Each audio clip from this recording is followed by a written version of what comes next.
Yo, yo, yo. What's going on, gang?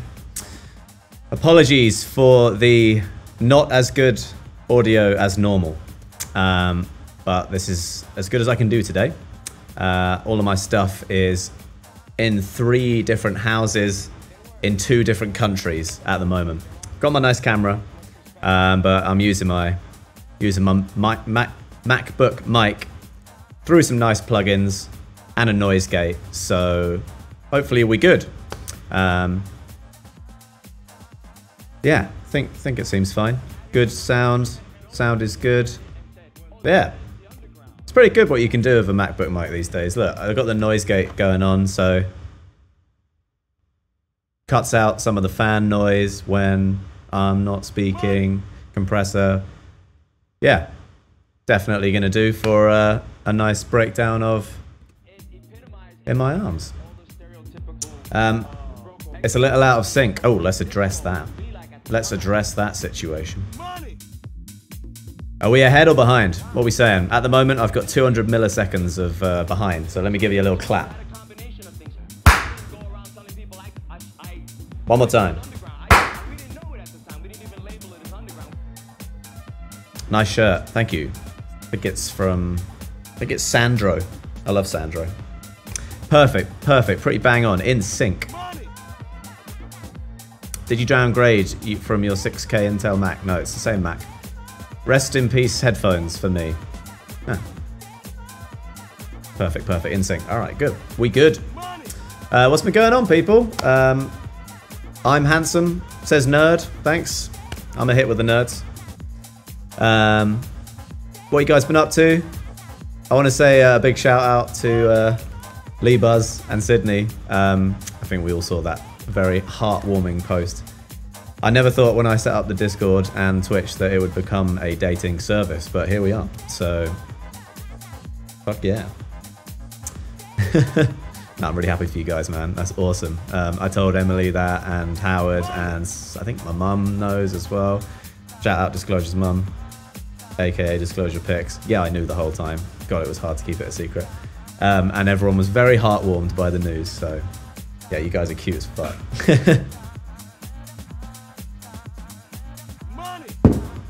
Hype train, great. Shouts to Nocturnal Caracal for the donations, for the subscriptions, sorry. Very kind, very kind. If anyone else feels like subscribing, donating, whatever you want to do, please feel free. Yeah, I haven't been as frequent on the channel recently. I've been moving house a lot. So I sound nasally. Yeah, I probably will because it's the MacBook mic. Yeah, I moved house a lot. We moved, oh God, I've moved like 5 times in the last year, but we're settled now. We're back in LA. This is my manager's house where I've done a bunch of streams from before. And I now live 3 minutes down the road in Laurel Canyon. So I am hyped. Got a place, renting a place for a year. So I'm going to be spending a lot of time out in Laurel Canyon and LA. I wanted to stay in Miami, but the market is just mental at the moment. It's like 150% up. So it's just a waste of money to be there right now. Thank you, Van, for the donations, for the subscriptions. You're super kind. I would give you a clap and a meow, meow, meow, but I haven't got my stream deck, so words will have to do. Oh, Effin says, you met Howard the other day. Most humble guy ever, man. Had a good chat. Sick. Good to hear it. Where is that bastard? Haven't seen him in ages. Van's going in. Yeah. She's always just very kind. I sound nasally. Yeah, sorry. I mean, maybe I can EQ it a bit different. I really can't be bothered, to be honest. Hello, friend within. How's it going? The matchmaker. Yeah, apparently so. Beatmaker, matchmaker, also now. Very cool. Since when have you been streaming? If you mean today, like 5 minutes. If you mean overall, about a year now. Over a year. Yeah, I used to stream a lot more frequently, but what with everything opening back up and shows starting again and moving house across continents, it's been, you know, there's been a lot to do. Excuse me. So, yeah, I'm just doing the occasional breakdown at the moment. Jesus, go on, fam. Get in there. Very kind. Yeah, just doing the occasional stream at the moment, making sure you guys still have some content going on and learning some shit. And oh, I better stop that tune. Definitely going to get ripped for that one. Yeah, just making sure that you know, I like doing the breakdowns because they end up on YouTube. You know, people put them out. Like Soul State do a great job at editing these down. So shouts to Soul State. I think a lot of people are getting a lot of info and tips from that. So that's fucking great. Friend of him was in Studio City last week, not far from me. Yeah, it's like 5 minutes from here, bro. Where you at? Are you still in LA? You around? I'm actually leaving on Thursday. I'm going to Mexico for a show. And then from Mexico, I'm going to Chicago for Thanksgiving. I'm not going to do any streams over this Thanksgiving. I'm going to leave my stuff here. I'll probably, and then after that, I'm going back to the UK. So I'll probably do a few streams like early December in my like London home studio. And then probably take a couple weeks off over Christmas time. Maybe I'll do a Christmas stream. I don't know. I'm going to be in Chicago again for Thanksgiving. So I don't know if I'll have my setup. I might have a basic setup like this that I can kind of throw together with headphones. We'll see. Nothing crazy like last time. I just can't be bothered to take all my stuff around. I've done so much moving recently. It's just, oh. But you need a Market Monday before 2022. Fair enough. Maybe we can probably do that because making beats for me is harder. But maybe we'll do like more of a fun one where it's just a really basic sample from me singing or beatboxing or something like that I can just do on the road. Something like that. Yeah, we'll do one. How are you keeping up a relationship with your traveling lifestyle? I just take her everywhere I go. She just comes along. Actually, that's not true. I was in the UK doing shows by myself. We basically have a rule where we don't like to go longer than 2 or 3 weeks max with apart, and then other than that, we're just together the whole time. So, yeah. Reading 2022, I doubt it because we just headlined it like this year, so they don't like to do repeat headliners. Definitely some UK festivals though. Boardmasters is already announced, I believe, and there is 2 more to be announced. So yeah, but I can't say just yet. New Year's Eve run down the East Coast has been announced. So East Coast family, if you're around, yeah, we'll be doing, I think it's Montreal, DC, Atlanta on New Year's Day. Sorry, New Year's Eve, and then Miami on New Year's Day. So that's going to be a lot of fun. Can't wait for that. Guy, I was at Abbey Road the other day. Amplify Festival thingy. You were recently there with Niall Rod. Oh, it wasn't recent. That was about 3 or 4 years ago. I was there with Niall and Anderson .Paak. We just had a jam, pretty much. Yeah, just set up some instruments in the live room. We just literally played. It was great.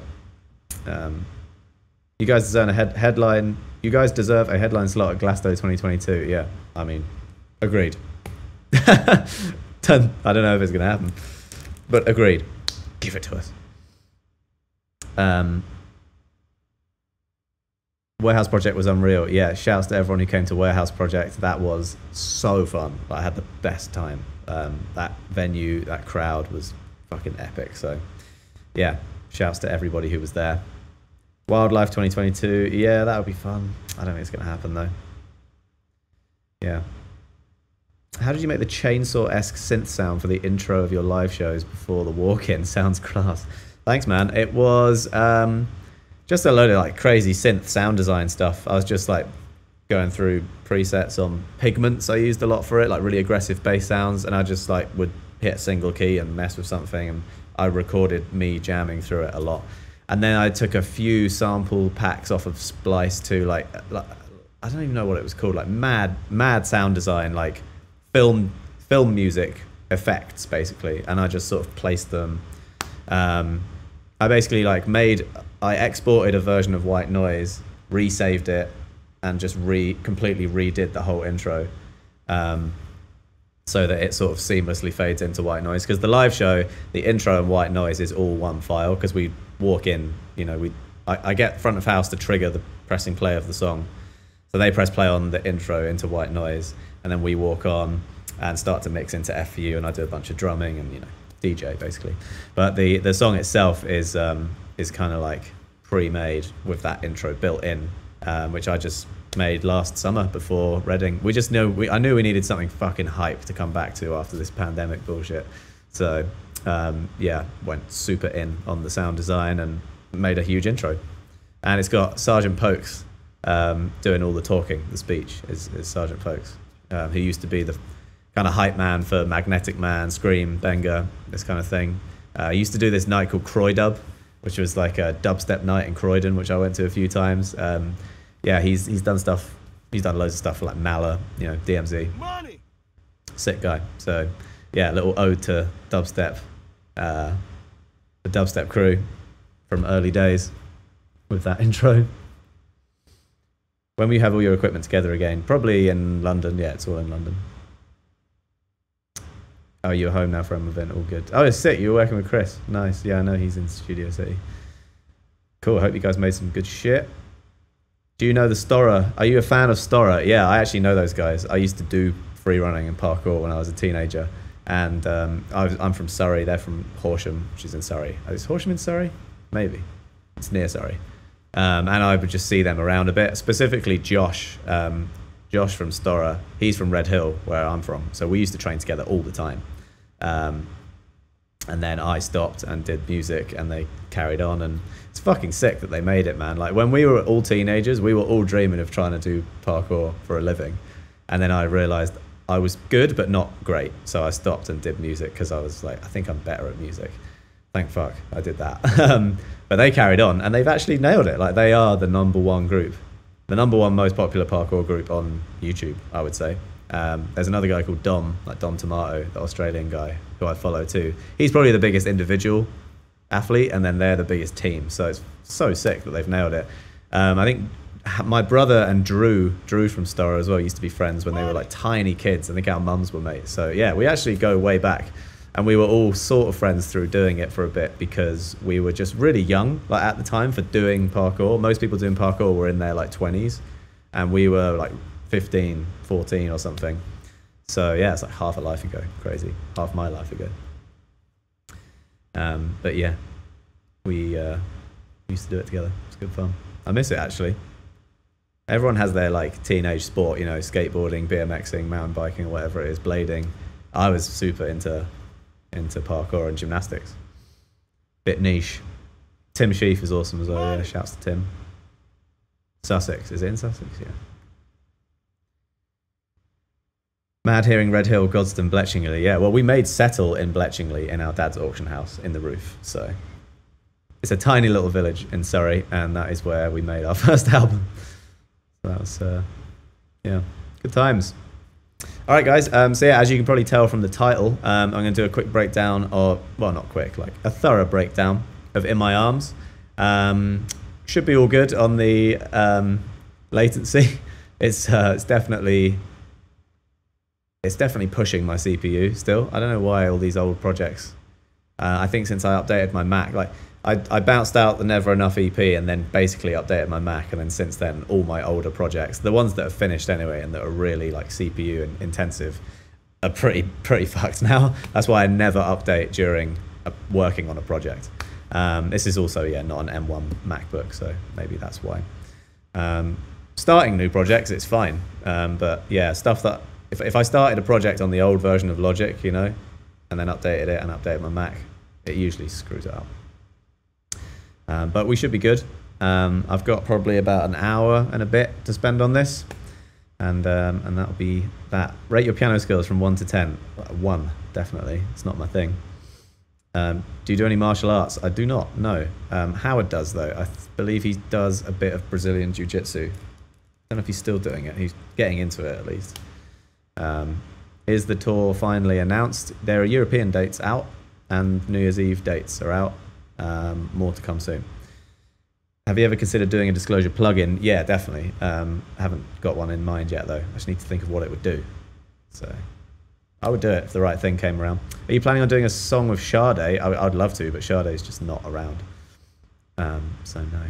Did you get a haircut? Not recently, no. Like, just ages ago. Maybe like,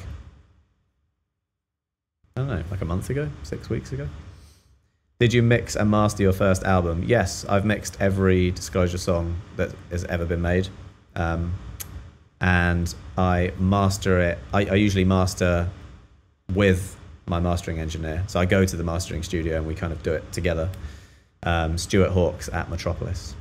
But don't focus too much on the master. Like, no disrespect to mastering engineers, but it's like, it's the final 5%. I think It's very strange how much of an interest there is in the industry of who mastered your song. That's why it sounds so great. It's like, not really. Like, if your mix is shit, your master will just make a shit mix very loud. It's not as important. It is important, like, yeah, no disrespect. Like, what Stuart does is fucking precise, and I could never do it by myself. Like, the shit he can hear in the subtlest differences is very amazing. But like, if you like the mix and the sound and the punch and the loudness of Settle, let's say, yeah, the master is not everything. It's definitely overhyped. I think it's because people like to use it as a marketing tool. You know, people say like, new, I don't know, 40th anniversary of Pet Sounds by the Beach Boy, remastered. It's like, if you listen to the remastered version and like the stereo version, let's say, or even the mono version, like, it's not that different. If it's remixed, it can be a huge difference. But yeah, don't get too hung up on if someone mastered that song, I should pay them to do it too, and then it'll sound just as good. It's not true, man. It's not true. A mastering engineer usually just runs your shit through some beautiful analog gear, kisses it with everything, gives it a bit of EQ, very slight compression, some tubes, some saturation, puts a limiter on it. And then the main thing they do nowadays is export all the correct files. One for Apple, one for Spotify, one for Atmos. Like, there's so many exporting of shit to do. It's more like crazy admin, which I don't know how to do. You know, each platform needs their own gain structure. They need their own LUFs. They need their own like file type. That stuff, I don't know what I'm doing. So that's just my opinion. Where do you master your song? Stuart Hawkes at Metropolis, London.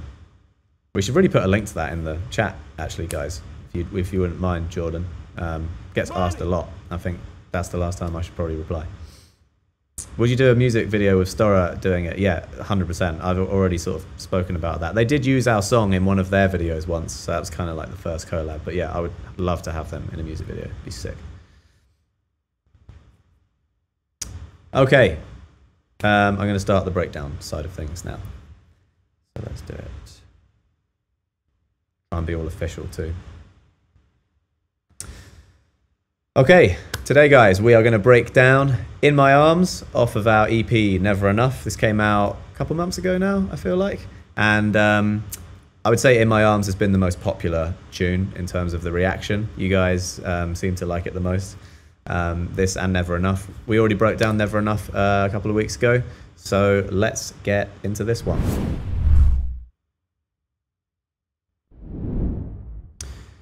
Here it is. So that's the project for In My Arms. See if I can make it so you guys can see. It's about as small as it can go. Yeah, got some hidden tracks here. Got a lot of vocals down the bottom here. It's very similar layout and vibe to Never Enough. Howard on the lead vocals. Choir bedded in underneath it, backing him up. So very, you know, almost the same sort of structure, voicing wise as Never Enough, with the ladies doing some of the high harmonies, backing up Howard's falsetto. I think it's a 6-part choir, so there's some guys and girls in there. Very rich harmonies in this song, so I'm gonna do like all of the vocals separately, because yeah, this red down here is basically them all grouped together on this bus.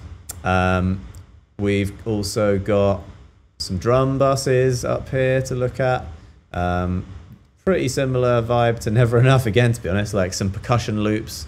The whole thing is based around this this one kind of really crunchy old drum machine. I think the drum machine was called like Powerhouse or Power Bank or something, I forget now. But Andy Luxury gave me a folder, shouts to Andy Luxury, of this old crunchy drum machine thing that he just found recently. And when we were at the Roundhouse making all of the beats to this, that was one of the key drum machine loops that we were playing with. So I think originally I threw it into Serato Sampler, chopped it up a bit, bounced it out, and then that's the loop you see. So this isn't like the loop it came with off the bat. It's a very like chopped up version. Don't think I've still got the Serato Sampler file to show you, but yeah, it's pretty simple. You got some shakers, we got whatever. We got some choppy uppy like vocal samples, which I can't remember where I got them from, but yeah, they're all kind of doing their thing, just going like and some breaths and shit.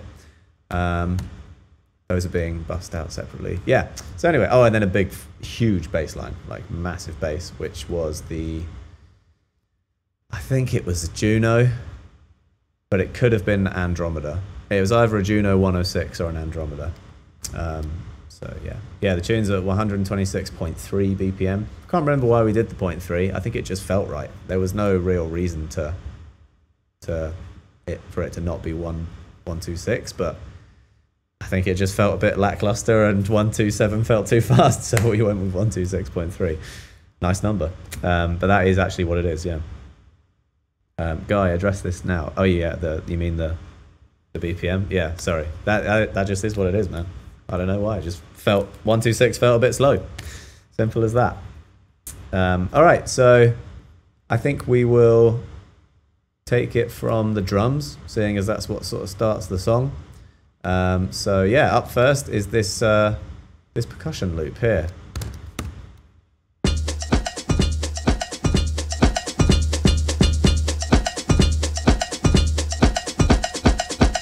So you can kind of hear the chops of like, so I'm basically holding it down and letting it play and then resetting the loop each time and then jumping to another part of the loop. So that's how it came to be. I've got a lot of plugins on here, so I will just, let me bypass all of the ones on the master out as well, so we get a totally clean sound. I should probably just let this tune play actually first before we get into this. Yeah, let me just give you a quick blast of In My Arms so you know what we're talking about. For those who haven't heard it, I'll just take you to the drop.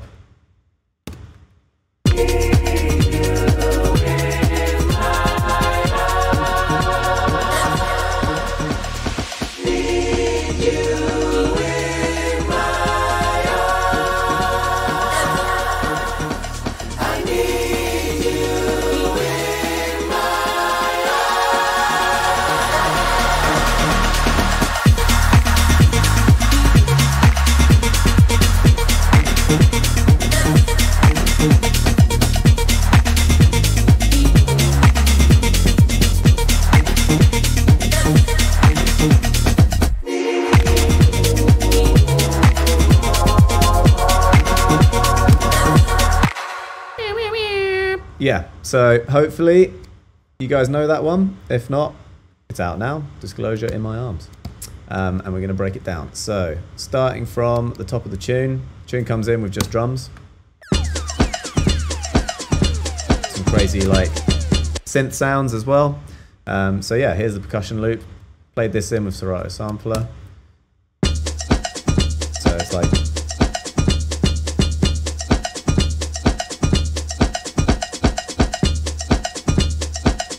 yeah, did like a bit of reversing and stuff, I think.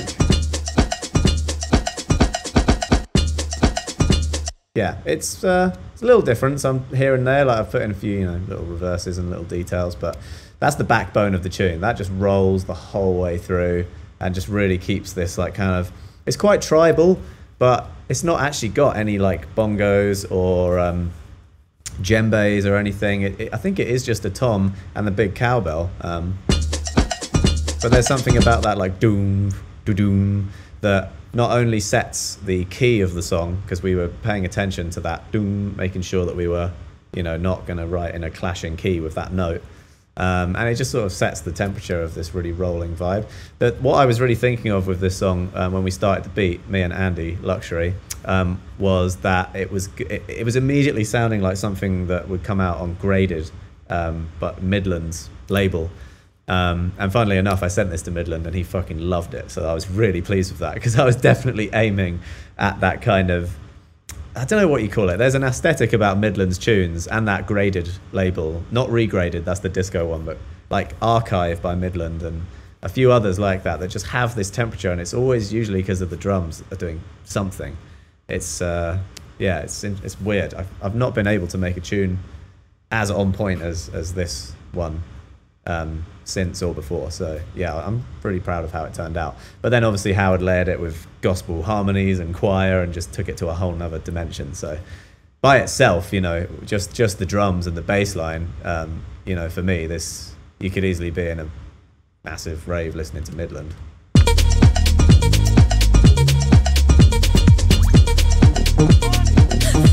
It's just just got that feel, you know. Yes, Van, thank you. Please stop spending all your money on subs. But no, you are the best. Thank you so much. That's very, very kind. Okay, so yeah, here's the percussion loop. I'm going to take off all the plugins on the drum bus. And I think I already did on the master out, yes. So here it is. So with no plugins, this is how it sounds.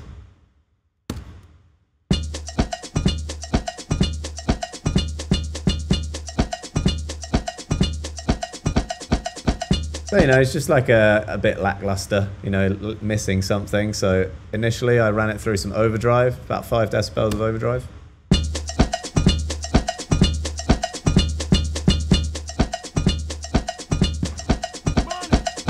So not only is that, you know, increasing the gain, but it's just giving it fullness and richness. Then some EQ.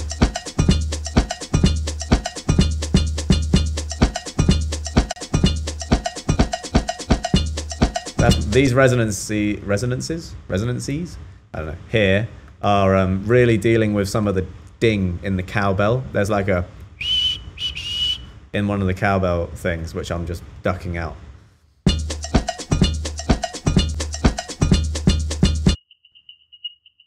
That.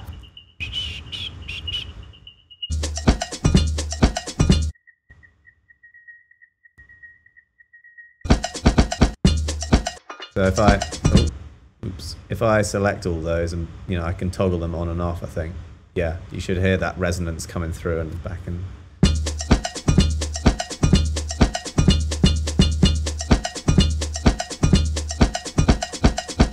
Yeah, just makes it a bit easier to listen to and means you can turn it up. Why not use Soothe?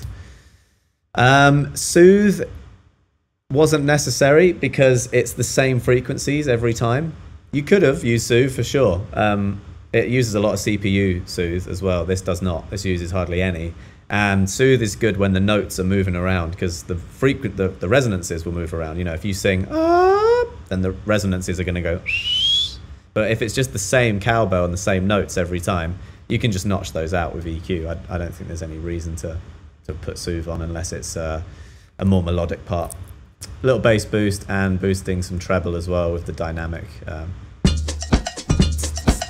You know, just bringing out the highs. Then it goes into an Ozone 9 imager, which is like a stereo enhancer. So if you're in headphones, you should really be able to hear this like get wider and closer, like when I bypass it. Here you go.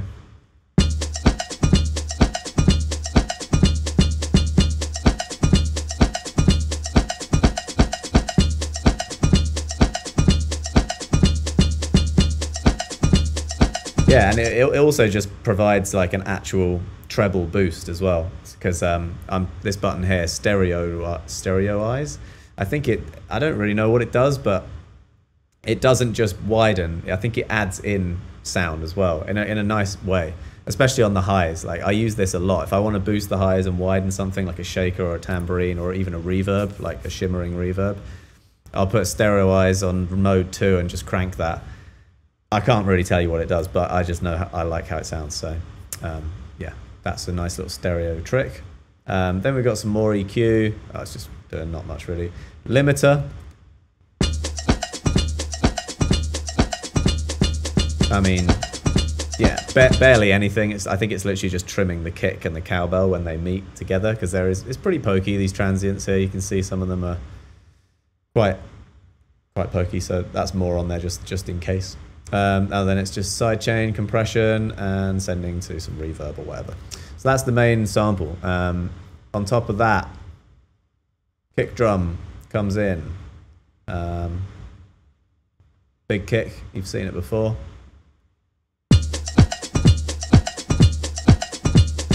Really short, punchy one. I think I automate this to get longer and shorter throughout the track. Yeah, see. So that's the length of the kick. So text coming out. You can see here, like really short kick, and then more.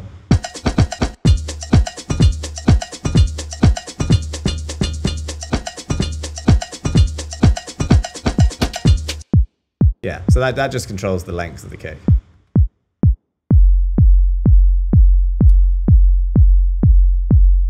Now we're in EDM mode.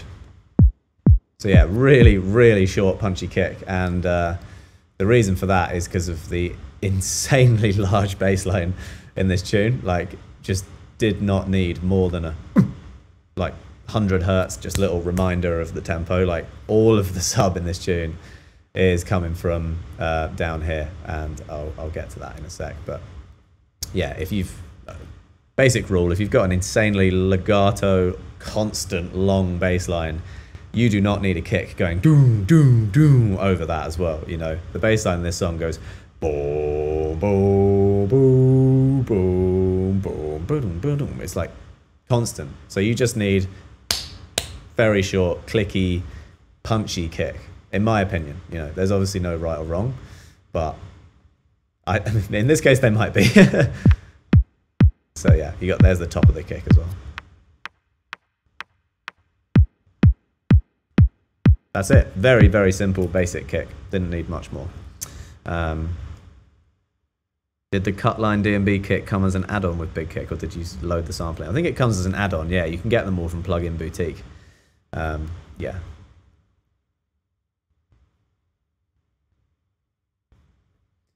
All right, so that's the kick and the drum. What we got there? Little reverb build up.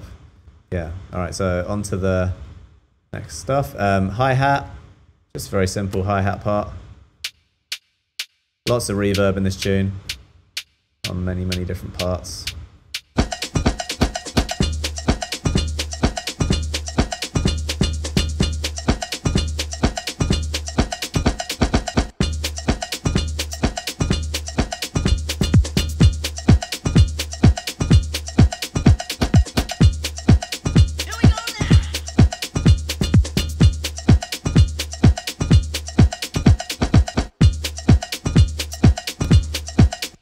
Yeah, there's a few things here I'm not using. I'm just going to get rid of.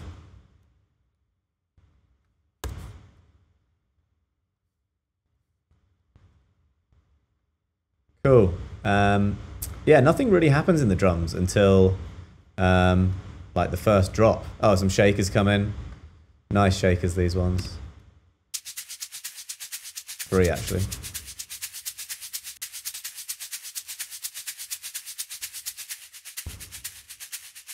I can't remember where I got these from. I feel like I probably recorded 1 or 2 of these, and then another 1 or 2 as a sample.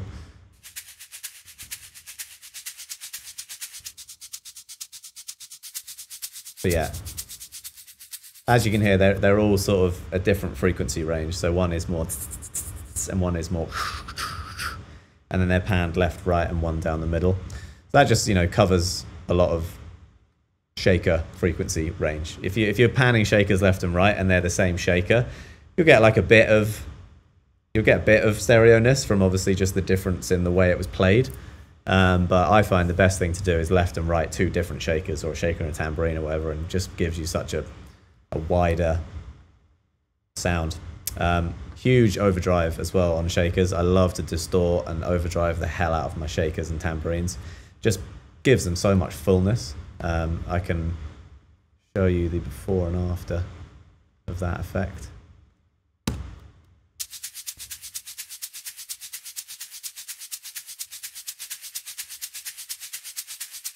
Just brings out all that nice like underneath, you know. There's some transient masters on here as well.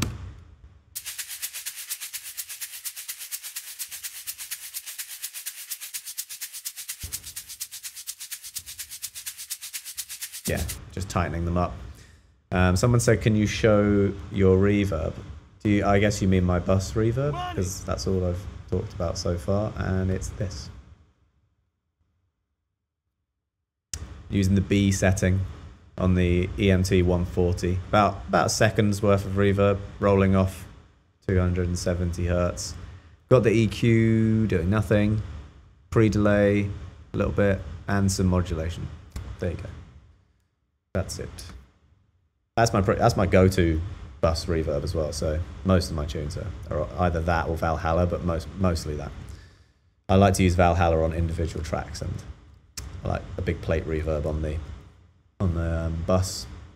Got some sweeping effects and some, you know, that kind of stuff. Nothing crazy.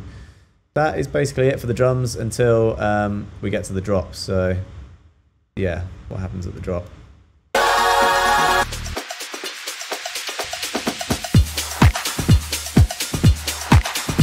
Yeah, some clicks and claps.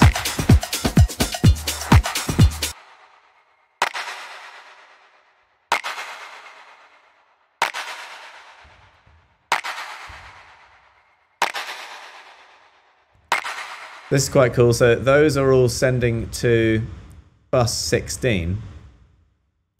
And bus 16 is clap verb, as you can see here. It's a Valhalla bright hall setting with some pre-delay, so it goes. And then, kind of interestingly, I've got a tremolo after it, which is making the reverb do 16th notes. So let me bypass this, and you'll hear the...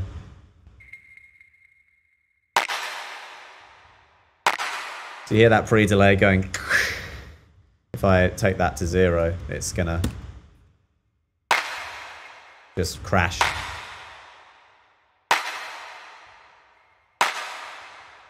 It's cool, but it's not as rhythmic, you know? And then give it a little bit of tremolo, and you have this weird...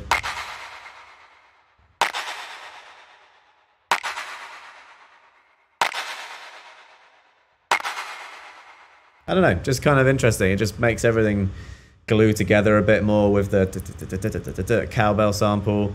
It might sound better like in context, perhaps, with everything. So here's just the drums. You can hear that reverb really just shaking around. It's subtle, but...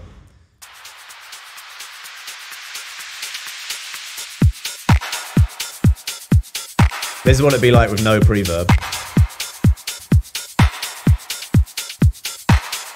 Just not as good.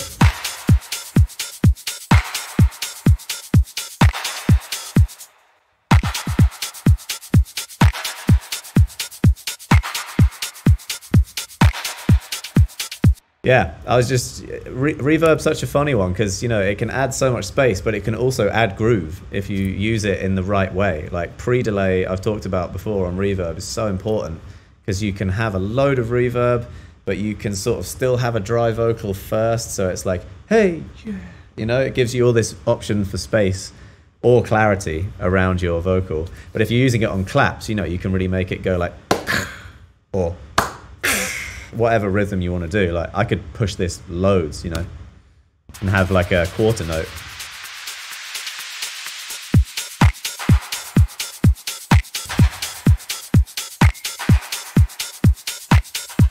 Try.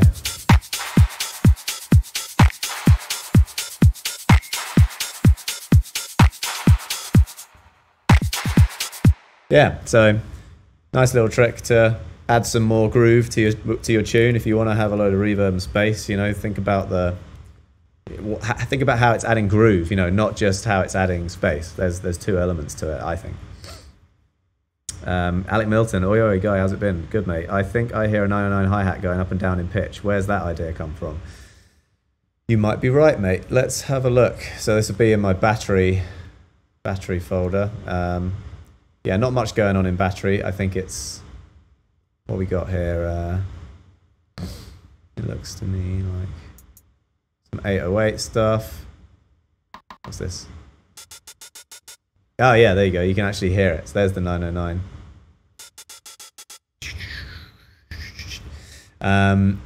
I have added that in within battery. Is it here?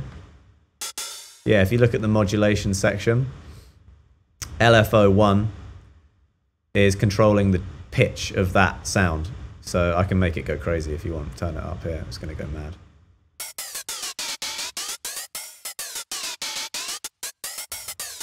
Yeah, so the reason for that, for me, it makes it just feel a little bit more analog, like something's a bit wrong, you know, with the 909. Like it's just the pitch knob's a bit fucked or whatever. It just makes it feel a little bit less sample, sample, sample, sample every time. Like there's nothing wrong with that. You know, a 909 traditionally does just hold its pitch. But yeah, I like to do that with ride cymbals and cymbals. Like A lot of people do it with pan, you know, maybe a ride cymbal slowly pans left and right. I like to do it with pitch too, sometimes even release, so it's like, so it just makes it all feel a bit more alive. That's the reasoning behind it. It's very subtle, but I'm glad you noticed, because usually that's like only the shit I notice, you know. What kind of tips for super ambient long reverb without getting muddy? Roll off the lows, definitely. If you want nice long reverb, but you don't want it to clash with stuff, usually the thing that's going to be clashing is the lows, so you can put a reverb and then a EQ after it and duck it out. Or, you know, some reverbs, most reverbs have an EQ built in these days. Like Valhalla, for instance, is a very affordable reverb plugin, and you see here it has an EQ where you can roll off some of that shit. That's what I would recommend. That's a 6-second reverb I'm using on whatever that was. So that's pretty long. Definitely rolling off the lows for that one. How many buses do you use? How do you use the buses? Per instruments or frequency? I don't have a go-to number. It's different for every song. On this song, I would say I mostly have a sidechain bus, a drum bus, a synth bus, a bass bus, a vocal bus, vocal effects bus, reverb bus, chorus effects, roto cabinet effects. So that's 9. Master effects bus, all vox bus, instrument all vox instrument bus. That's 12. And then I don't think I'm using some of the others, but they're just there as spares. So yeah, I would look, probably usually 10, I would say, would be my rough number, somewhere between 7 and 10, but for sure I've probably gone up to like 15, maybe 20. That would be a crazy song for a 20 bus tune. So yeah. How do I use them? I use them for grouping instruments together to then add plugins to multiple instruments at once. So for example, like here's the vocal bus, you know. There's all the vocals with their insane amount of plugins per channel. But the vocal bus has got soothe and a compressor and a couple other things going on to bring them all together. That's how I use them. Same with the drum bus, you know. Got all my instruments here, all going through this one thing. I think on Ableton it's called group tracks, right? Or group, a group or something? Yeah. On Logic it's called bus. So there's some of my buses that I'm using. But there is more. There's secret ones everywhere. Okay, I think that's probably it for the drums, unless you guys have any questions. Claps, I think that's all I didn't show, is the individual things. Clap. And clicks. That's all Hand Clap Studio. Yeah. Rim. Little rim shot. Tennis.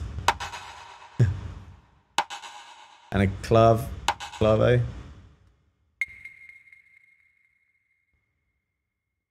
And he comes in now and again. Yeah. Clap reverb. Something else. Oh, reverse. There you go. So this is some reverse reverb on the clap. So what I did there is I would have recorded all the claps together with the reverb after, bounced that out to an audio file, flipped it round, and then put it here with as a little sort of lead up to the claps. So instead of just going, they're going.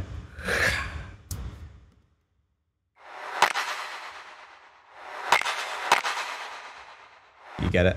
So just added a lot, I thought. Like with without it, it just sort of, again, it was less rhythmic. It's a rhythmic choice for me, that sort of thing.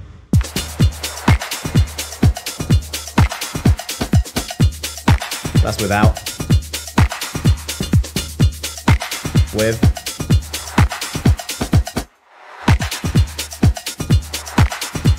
Just makes it kind of flow and interact a little better, you know. God, man, you guys are obsessed with why is it 126.3? No one ever said it needs to be a round number, you know. It's just however it feels, whatever feels right. Like DJing as well now, like, you know, CDJs and stuff, they just tell you the speed. So it will just say 126.3. You just nudge it down if you want it to be 126. I personally just felt like it needed a little boost. That's it. Okay, that's the drums. Any questions? I think when Pro QV versus Logic EQ, Logic has more character. Well, the reason I like Pro Q3 is because it has no character. It is like clean. It's like the cleanest EQ possible. The linear EQ setting on it you could argue has some character, but when you just want to make surgical adjustments and remove shit, I don't really want character. If I want character, I'll use a Neve EQ or an API or a Mag EQ4 or whatever that's called with the airband or something else, like something analog. The Pro Q3 I like because it doesn't have character. So, and I believe the Logic one would have been built the same. The reason I use Pro Q3 and not the Logic one anymore is because the Pro Q3 has dynamic EQ built in, and it's so easy to have it all in one window. It also has like mid-side. It has the option to have an EQ band on the left speaker, or the right speaker, or the mids, or the sides, all in one window on one EQ. That's why I like it better than Logic's. But Logic's is fine. I would happily make a whole record with Logic EQ. In fact, I did. My first album is all Logic EQ. So, did you get the latest MacBook? No. Would you normally put a delay before reverb? Like a delay effect, you mean? Like ping pong delay? Yeah, I'd usually go delay into reverb so the delay is getting put in the same space as everything else. Otherwise, you're delaying reverbed sound. For me, it should be the other way. But there's no right or wrong. That's just usually what I do. Favorite delay plugin, H-Delay by Waves. Thoughts about split EQ? I don't know what that is actually. Not sure. Yeah, don't know.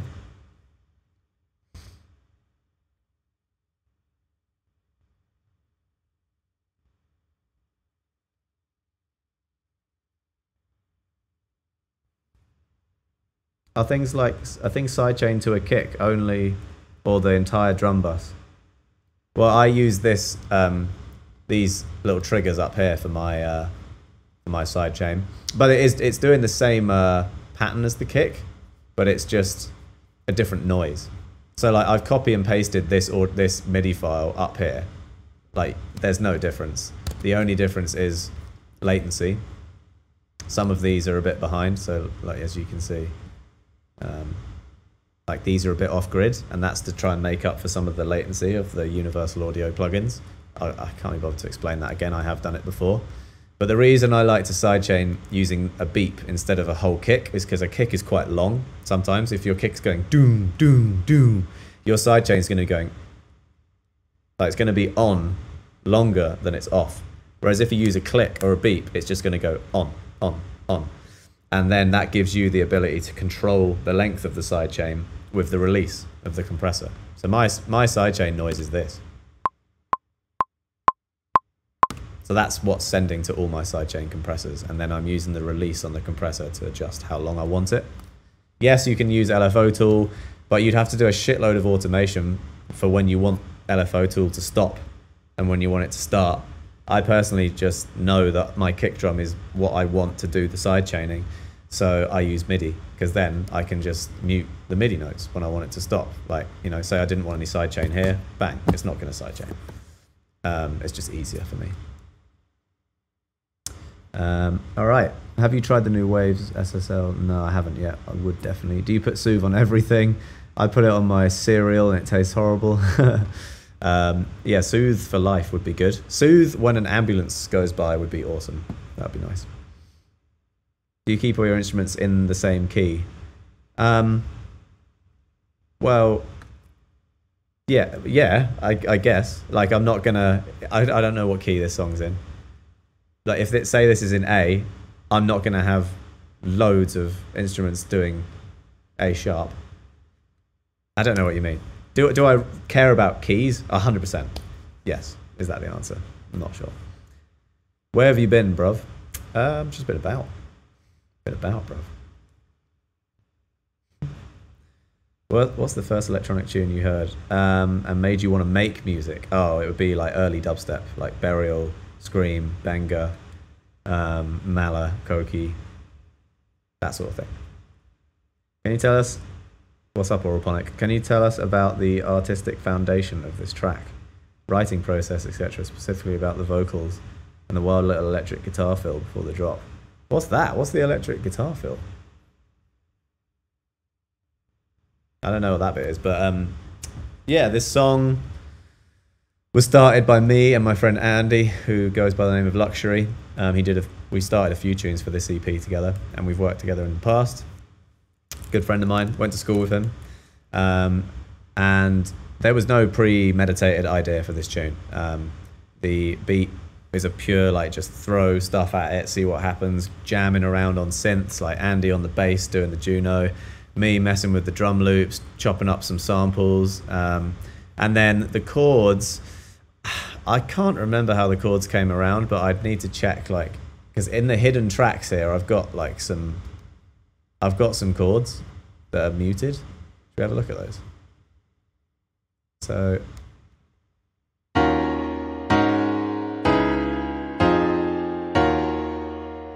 that was Howard. So these came later. So me and Andy had the whole tune as a kind of instrumental rolling beat with no chords. Let me just unhide these. Oh. Sample idea. Yeah, there's a few hidden things here. Let me unhide them. So yeah, you can think of the idea of just let's make a club track. That was basically it. And then gave it to Howard as just a sort of drums, bass thing. And then he did those piano chords, but they were just a guide for the harmonies. And then Howard like demoed the harmonies, which we'll get to later. And I believe like the phrase "in my arms" is pretty much just probably about him missing his girlfriend. Simple as that. I don't think you need to read too deeply into it. It just says "I need you in my arms" over and over again. So yeah. Any input from Ruben on this one? No, I think this is purely me, Andy, and Howard. That's it. I'm going to come back to these bits later, actually, because these are like the leftovers of what didn't make it. So let's talk about what did make it. So we got these really cool chops here.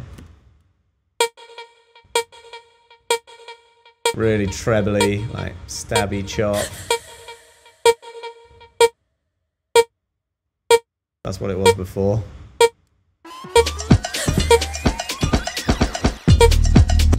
Pretty damn loud. Some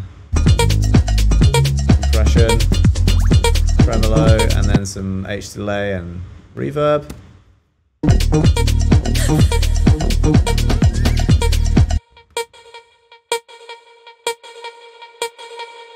There you go.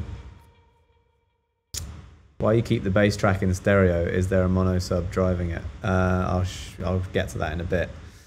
There's a little breath sample.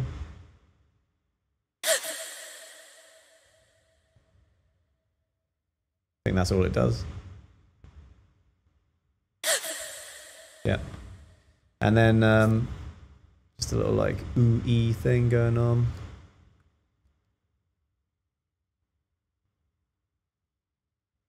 Ah, nothing. Oh, right, yeah, that is doing these as well, I think.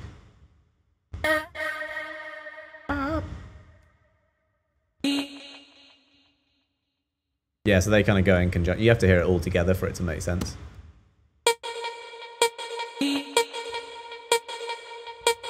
Yeah, and then things get a bit busier here. I just played this in.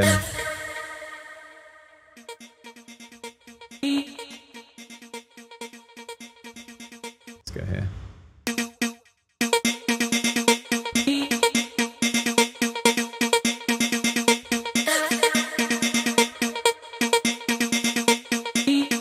Yeah, and then there's, you know, a few fills here and there.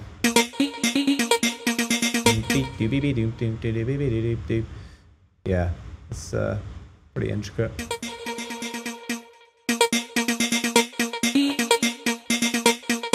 This one.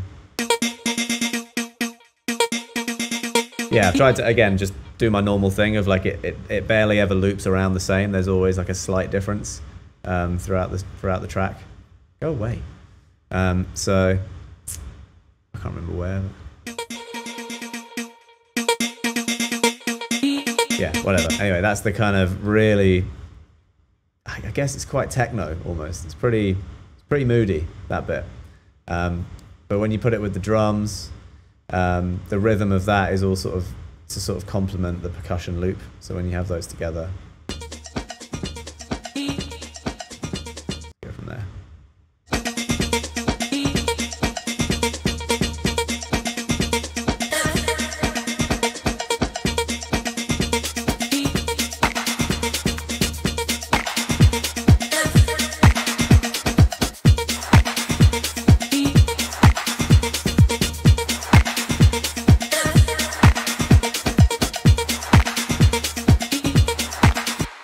Yeah, so some really kind of underground, techie, hypnotic vibes. And so sticking with that hypnotic theme came the bass line. The bass line is very legato, very subby. I mean, just take a look at some of these waveforms, man. They're pretty sizable. I'm pretty sure this is the Juno. Let me have a listen and see if I can figure it out. But I'd be surprised if it was the Andromeda. It may have been, but who knows.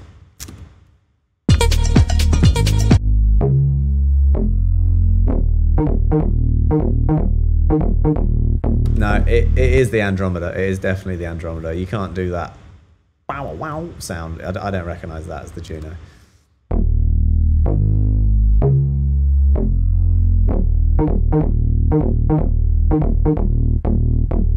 Yeah, and you can hear how like not perfect that is, and that is because it's me and Andy kind of messing around with it.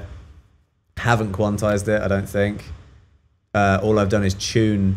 I had to nudge these notes down a semitone for Howard. He wanted to do a slightly different chord there, and yeah, originally the note was this.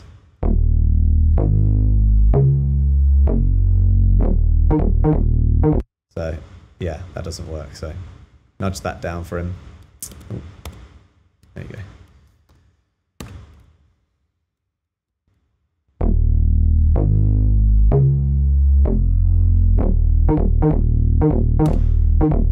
So that's it with all of its plugins. So let's turn the plugins off and see how different that sounds and see if it's crazy stereo.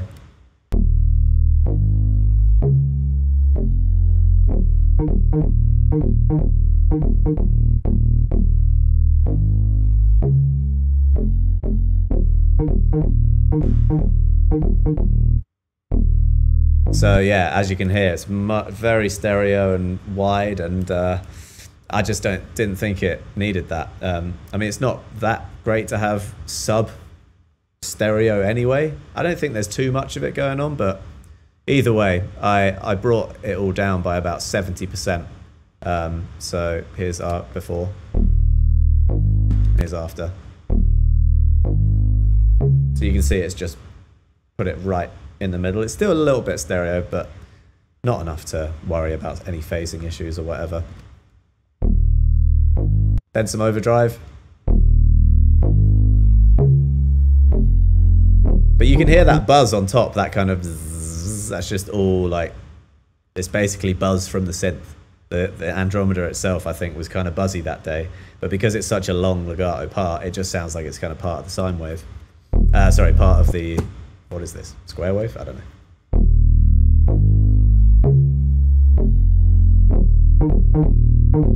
Yeah, mono is your friend for bass mostly, especially in the low sub end of things. So that's why the direction mixer is there. I am rolling off quite a bit of sub too, because it's just so mega, like it's so intense. And I'm also boosting this stuff.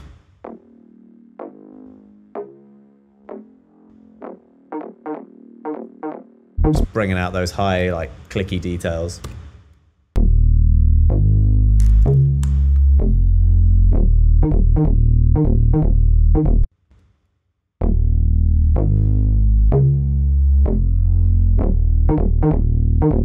So yeah, I love those, like, those da-dum could so easily have been dum da-dum da-dum da-dum da-dum, but then instead of going like dum da-dum da-dum da-dum da-dum da-dum da-dum dum dum, like they're so out of time, but I love them because when it's being sidechained, that kind of glues it in anyway and brings it all together.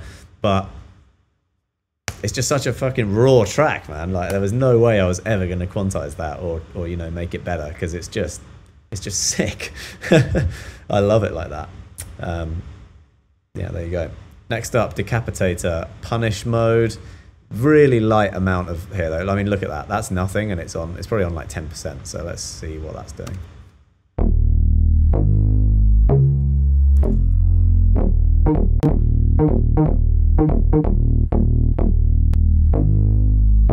It's just literally adding a tiny bit of high-end saturation.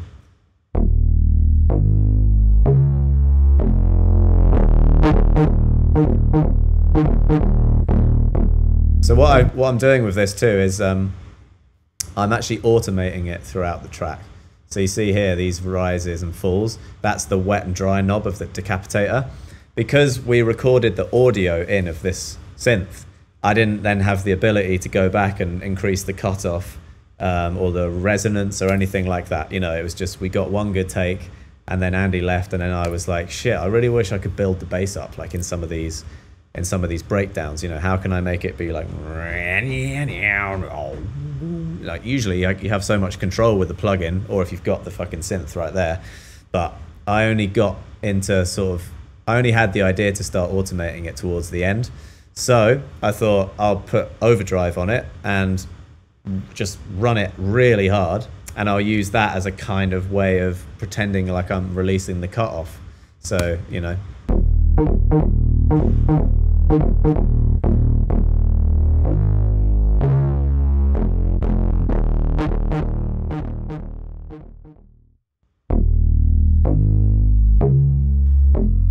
I actually think it worked really well. I think it's actually got kind of a bit more character than like if you were doing the cutoff. It's a bit different, you know, just having massive amounts of saturation coming in and then coming down.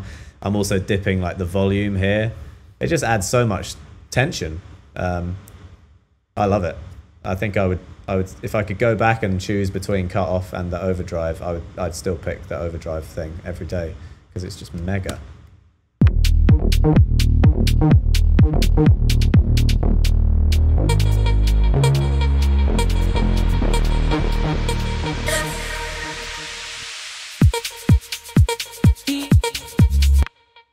Don't know why it's all not playing. Play! Yeah, that fucking...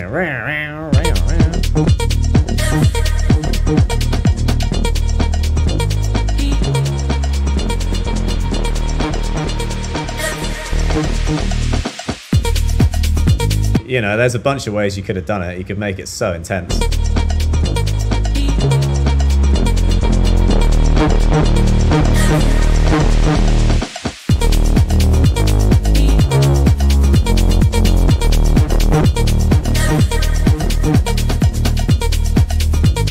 You know, just depends how crazy you want to go. I felt like it was very early on in the tune, and so just a subtle little tease of it was cool, and then you know, it comes back later and it does some other, it goes really crazy here, I think.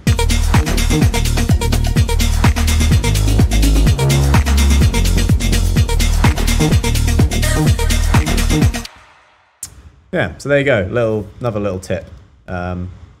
Saturation overdrive as substitute for cutoff if you don't have the ability to go back and change your synth like I didn't here, because you know, it's just a big file of chopped up synth.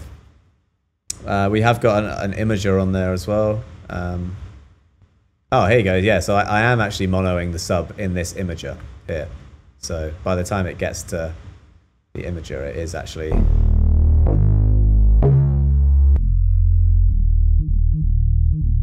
See that? So it is a little bit stereo still, the sub, and I noticed that. So if you turn that on, now we got dead mono sub. And it's cool, this plugin, because it also gives you the ability to boost and subtract the stereo. So the highs, I'm boosting heavily, and yeah, again, if you're in headphones, you should be able to hear that. Here's none. Down the middle.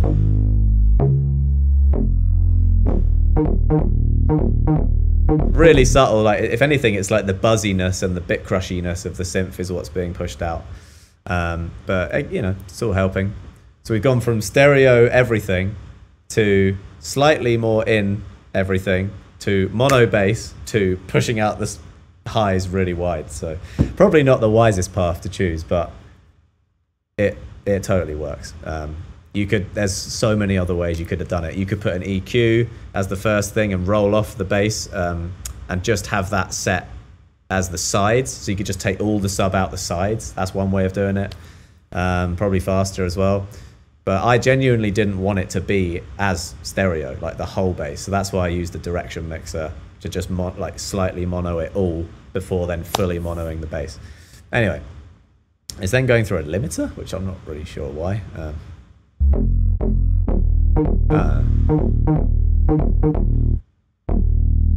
Yeah, it is just taking off a few of those moments, but very light, not really doing anything. It is also getting pushed through a Logic chorus too, so without it, it's going to be way more mono.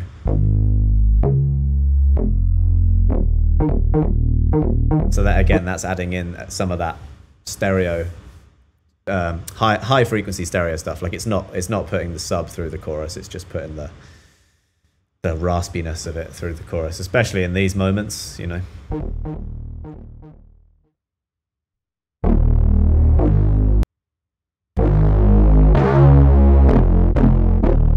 That's with maximum chorus. Here's none. Here's with.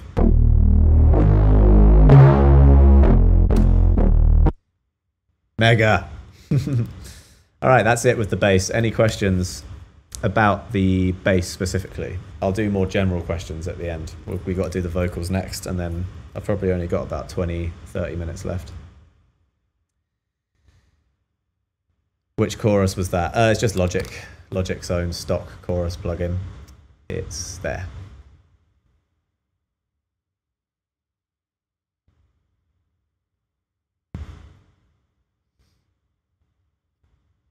No questions. That's all good. Must have explained it really well. I see you rolled off the sub on the bass. Do you do the same with kicks or on the master?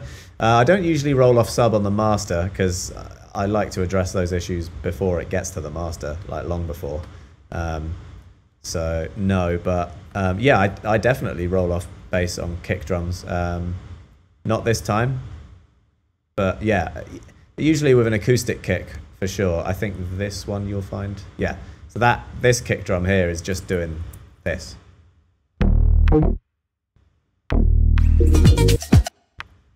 So I'm rolling off loads. Just depends what I need from the kick, you know. I've got two kicks in this tune.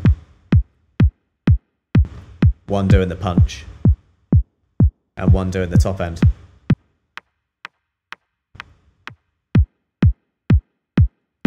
So, you know, roll off where appropriate. The bass definitely needed rolling off because it's fucking massive. So quite a lot going off there. You can just see down here there's some stuff, you know. Let's take it off and have a look. This is pure, just like the speaker's just going to be doing that, you know. It's not even going to be making a note.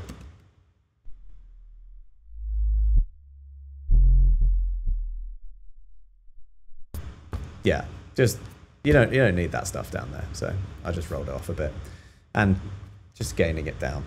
Bit of control.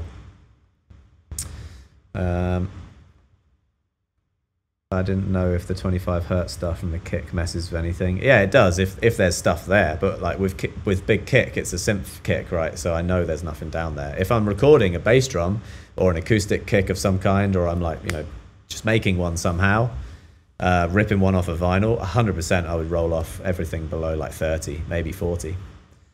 Can you audibly tell the difference between natural phase in Pro Q or normal? Yeah, you definitely can. It's a bit tighter. It tightens it up, I think, in natural phase. You can definitely tell the difference with linear EQ and normal. Very different characters. How often do you use a separate sub for your bass? Not that often, no. I usually just use an old school like vintage synth plugin or my Juno and that'll be that. I have done before, for sure. Like if I need a sine wave underneath a bass that I feel like's lacking in energy, yeah, I'll put one in. But not often. Probably 1 in every 30 ideas that I make, if that. Is there a sidechain on the bass? Yeah. That compressor there is on the bass bus, as you can see. I'll give you a little play of that.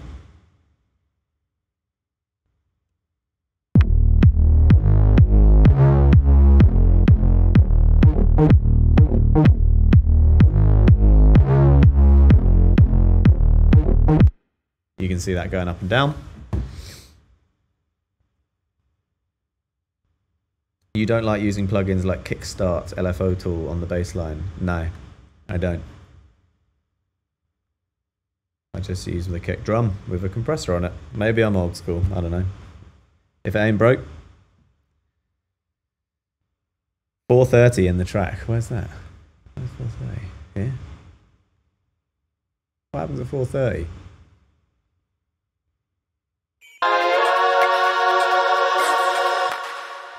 Oh, maybe this is probably wrong, actually, this time code. You probably mean in the real track. I don't know. When you have the kick short and gives the bass the sub on the downbeat, like the sub kick, is given by the sidechain on the bass. Dude, what? I don't know what you just said. I just don't know what you said. When you have the kick short, the bass gives the sub. Yes. The sub on downbeat, like the sub kick, is given by the sidechain on the bass.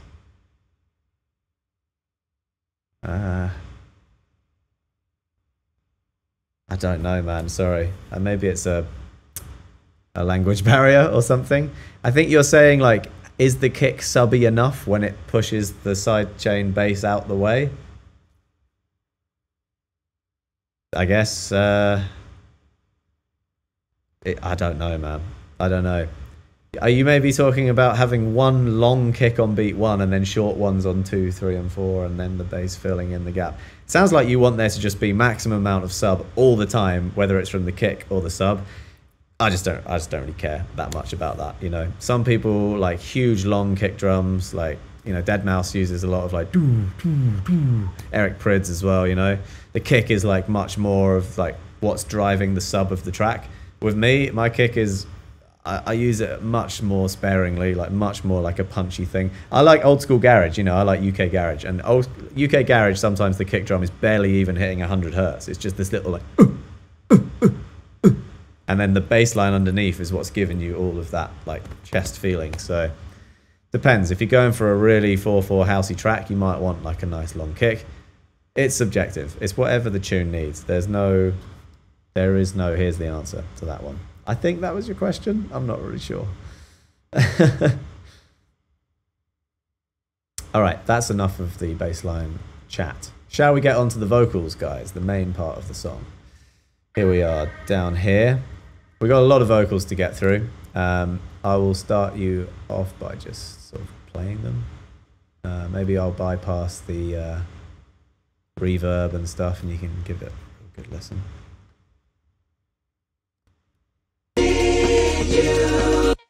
There's a filter as well doing something, I think. Yeah, bypass that.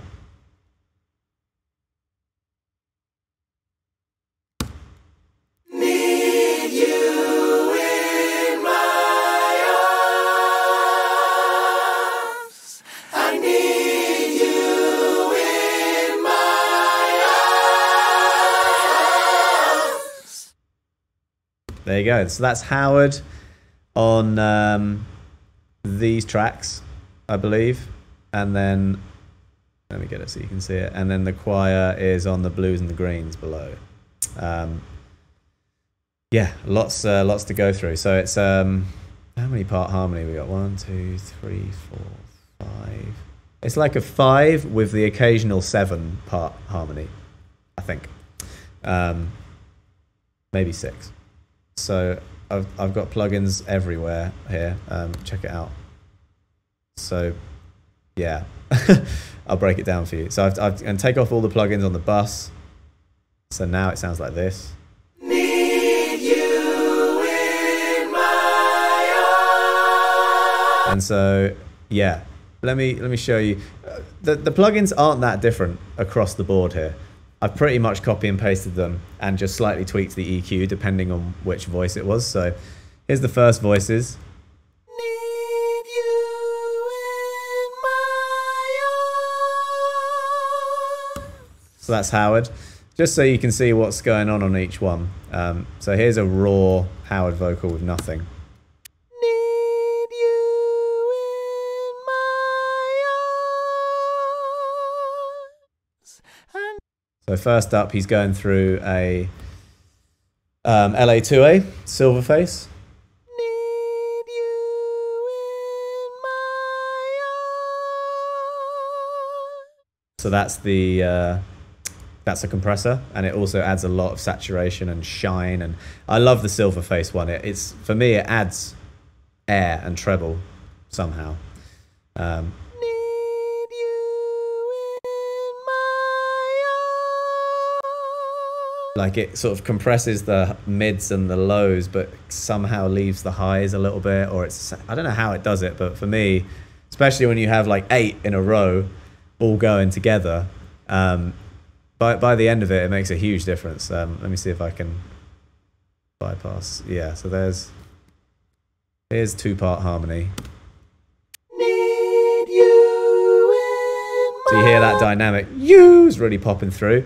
It's going to control that volume, but it should sparkle it up a bit as well. Need you in my arms. Here it is with the compressors. Need you in my arms.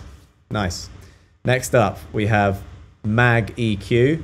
I am boosting 2.5 kilohertz, just a little bit, by 1 dB, and I'm boosting 10k hertz by like 5 dB. So this is what I'm looking for here, this air band here. I actually have one of these in real life. They're amazing. I've got one of these on every single channel, and it's doing all of the treble boost in this tune. Here it is without. Need you in my arms. Here it is with. Need you. Oh. Here it is with. Need you in my So it's just putting in all that nice, you know. Up next, we have a Surfer EQ, really sick plugin. Similar to Soothe, but it's less for resonances and more for like the actual note, the fundamental note of what you're trying to EQ. So say you wanted to make a vocal have a little bit less low mids, but it was a very wide ranging vocal. So if it started and it also sung, you know, you're going to dip the frequencies here, and as that note moves up, it's going to increase in volume. Well, what this does is it sticks to the note and moves around. It surfs the note, Surfer EQ. So check it out. Need you. Need you in my arms. I need you. Isn't that really clever? I love that plugin. It's so smart how it just sort of sticks to the note, moves around. You can have like up to 5 different notes and frequencies being pushed around. So that's one thing I've adjusted on each track is, you know, they're not doing the same thing because the notes are different per harmony. So here's 2. You got harmony 1 and harmony 2. Need you in my arms. My graphics is taking a hit on that. But yeah, really, really smart EQ. There's a few versions of this kind of thing now, but this was one of the early versions. I think I've had that plugin for about 4 or 5 years, perhaps. Really good. Highly recommend. Then we're going into some Gem Dopamine. This is a treble booster / compressor. Need you in my arms. Just again, adding more like, you know. Need you in. Then a de-esser. So just pretty much taking out the S of arms. Need you in my arms, I guess. Need you in my arms. Yeah, there you go. Just that one little, just squashing it a tiny bit to make it a little bit less trebly on the ears. And then this is where I can't be bothered to show you all of this, but on every track, you know, I'm going to have slightly different EQ, like slightly different amount of resonance taken out of that one, slightly different low. It's all depending on the harmony part, is all I need to really say, I think, because you guys know how to EQ vocals by now. So yeah, that's all that's happening there. And then I've got some more overdrive. What's this? Warm tube. So I've just put like a tube plug-in to emulate the vocal going through some more like nice tasty transistors and tube and whatever. So I'll just go through the harmonies one by one so you can hear how crazy Howard built this thing up, because it's pretty impressive stuff, man. I need you in my Next one.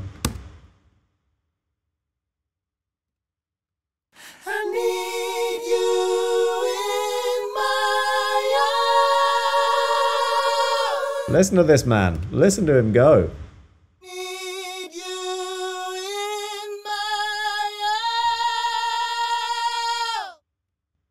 Go on, bro. Get it. Next one.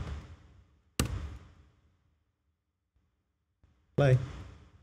I need you in my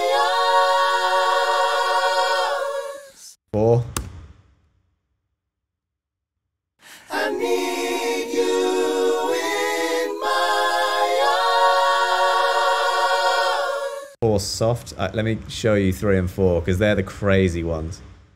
These are seriously dissonant.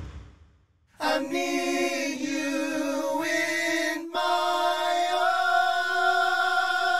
arms. Isn't that mad? Like, on its own, I think we can all agree that sounds like dog shit. Like, it's actually horrible. I need you in my arms. Crazy. We've got a little gap here. That shouldn't be happening. Too late. Already bounced it. Already released it. In my arms. There's so many semitones and seconds and like fourths and just weird stuff going on. It's one of those harmonies where you need all the information for it to work together, or it's like pretty objectively wrong, like a wrong note, you know. As soon as you start to add in the fundamental note and like the thirds and the fifths and the more traditional notes you'd use in a harmony, it all sort of makes sense. I need you in my arms. I need you in my arms. There you go. I'll take out all the hard ones and just leave the soft ones, see if that makes it sound. I need you in my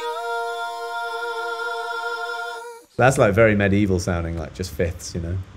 I need you. That's probably my favourite one. If I had to pick like the best of the bunch, it would be the I need you. That is so sick, man. Like, that's probably my favourite harmony Howard's ever done. It's a big claim. It's a big claim, actually. He's done a lot of good harms, but that one is definitely up there, and specifically that bit. Like, if I take out that third one there, it just loses all of its glidey magic, in my opinion. I need you. It almost sounds quite happy, you know, because that one's really doing the dissonance. That's doing the na na na na na na.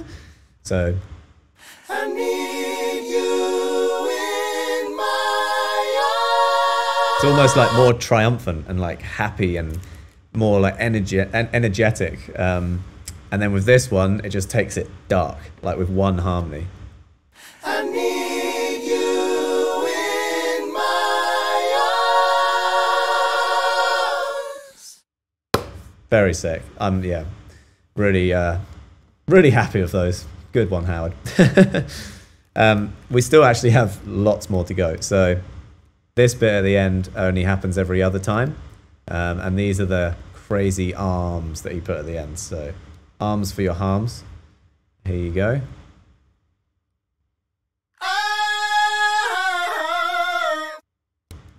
So that's Howard and the choir. So you're beginning to hear the choir now. So that's is Howard's part.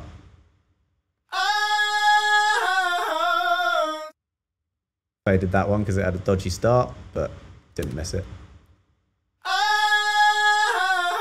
Can't remember why I did that actually. And then yeah, this is where you start to hear the tracks with the choir. So here's the ladies. Pretty damn high.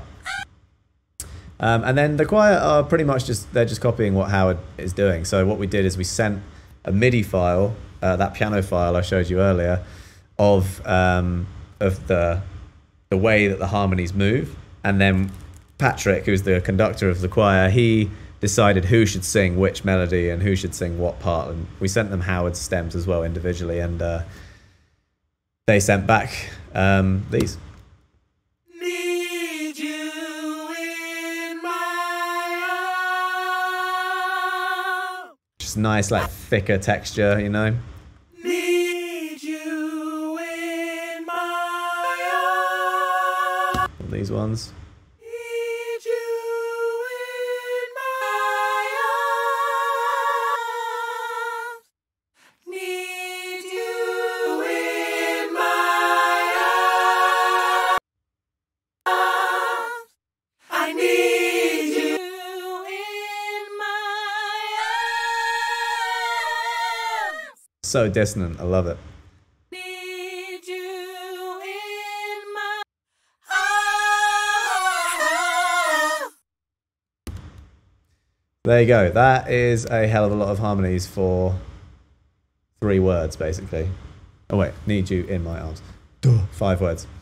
Here it is, all together, choir, harmonies, Howard, everything. Need you in my arms. First thing it's going into is soothe. So the reason I'm using soothe this time and not like a pro Q or something is because the notes are all moving around. So this is the time where, you know, it actually does need soothe. Surfer EQ doesn't work as well on polyphonic sounds. It works really well on monophonic sounds because it can follow the notes, but if you've got more than one instrument and they're doing slightly different notes, it freaks out and it doesn't know what to do. So I recommend not doing that. Soothe. Need you in my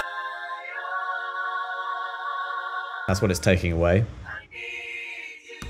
Really getting a lot of that like need, the is really the thing that's getting ducked. Need you in my Next up, we're going through a compressor. I used the Pro C2 for this. Reason being, it's really clean plugin. I didn't want to add any more distortion and saturation at this point. I thought it had plenty, so I've even got it on the clean style. It does have some like options to do more like vintagey style stuff. So, but yeah, for the cleanest one, you want clean, or mastering would be pretty clean as well, I'd imagine. I've got the oversample on +2 as well, so it's working twice as hard as normal, and really just finessing those vocals. It's very subtle and very light. Need you in my arms. I need Really slow release as well, like 600 millisecond release. So when it says arms, that the S's just get like pulled up and the breaths are a bit louder. But we're only doing -3 decibels here, you know, of Need you in my arms. just really lightly pulling them down, and then the arms.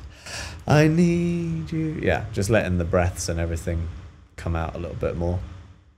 Then I've got a gem dopamine on the master, on the bus as well. So there's one of these on every single vocal channel, and then one on the stereo bus too. And I'm pushing it pretty hard. I really wanted these vocals to shine, like, and have so much top end. So I'm just using every trick in the book to try and do that, you know. Shiny LA2A compressor, the Mag Pro Q, whatever it's called, gem dopamine, Saturn as well. Even the Saturn I've got is on tube setting, I think, which also adds treble. I'm basically just pushing these trebly vocals to the absolute maximum to, you know, they're the most amazing part of the tune, I think. So they've just got shine, and there's so much hi-hats and shakers and stuff going on, they have to like rise above it. So Need you in my arms. big difference, right? I need you in my You arms. can just really feel that like that sizzle just come up. So that's why that's there. Then the whole lot is going through an Oxford Inflator, which is, well, if you're wearing headphones, you should be able to hear what this is doing. It's adding like a stereo-ness, a richness, like a little bit of shine as well. Again, there you go. Need you in my arms. I need you in my arms.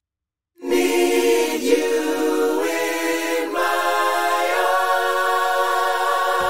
arms. I need you. Yeah, so it's boosting the gain quite a lot. Don't focus on that too much. It's really like the sound and like what it's doing to the sound is what I love the most about that plugin. It's so clever. The characteristics it adds is sick. I put it on the master out. I put it on buses. I put it on individual vocals sometimes. Great plugin. Finally, we've got a Pro Q3 just rolling off some lows, and I've got that in linear phase mode. So yeah, that's more like a master EQ. Just taking out some low mids. I thought it was a bit too rumbly. Need you. And there's just there's a lot of shit down here as well that I don't know what it's doing, but yeah. Need you in my arms. Yeah, it's more of a safety thing, to be honest. That's not really doing much. It's very subtle. Cool. Where else is that now going? So then, yeah, what happens is, this has actually got two buses, this vocal. So all of those channels you just saw, all of the individual vocals, blah, blah, blah, they all go to bus 15, which is what I just showed you. Bus 15 with Soothe, Compressor, and blah, blah. And then that is also going through another bus, bus 21, where we go again on more stuff. So first up is the filter. I'm using Pro Q3 as a filter. So as you can see, it sort of just brings them up from down here.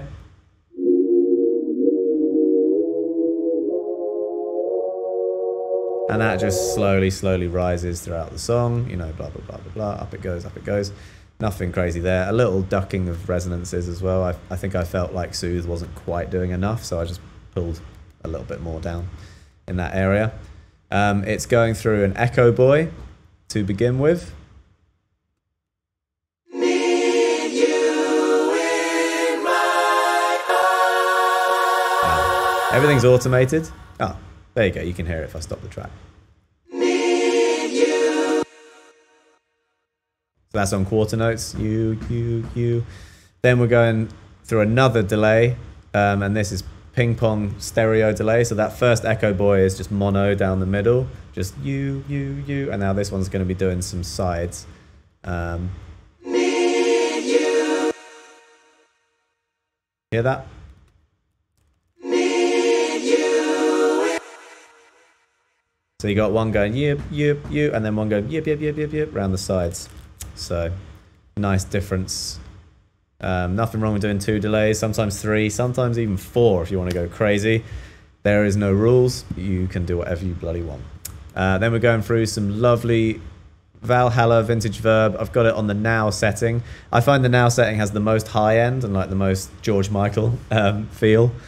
George Michael older is a reference for me that I think about all the time with Reverb, because I think that album is the best celebration of Reverb ever made, in my opinion. So this concert hall setting on the now with the highs turned all the way up gives you the most kind of that you can possibly get on the Valhalla stuff anyway. So Need you. I'll put it on the floor. Yeah. That's the sound of the reverb that I've got. Need you in my arms. So yeah, as you can see, I've got quite a lot of automation on the bus of these effects. My computer's really starting to struggle. We are automating the volume, we're automating the mix of one of the delays, we're automating the feedback of one of the delays, and the volume of the delays and reverb. So there's a lot going on in automation land in this song. And remember, I'm automating all the vocals together here. So this is almost like I'm DJing the effects across the whole vocals. So the most important bit is the drop, because that's when the feedback kicks in, and I'm using the Echo Boy to do this.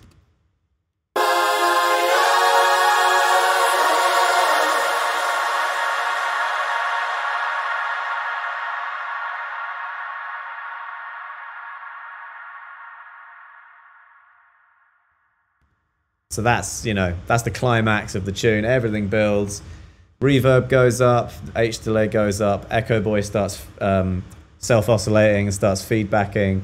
It goes to 100% wet and the volume comes up. So I'm just like riding those effects with the drop. So here it is. I need you in my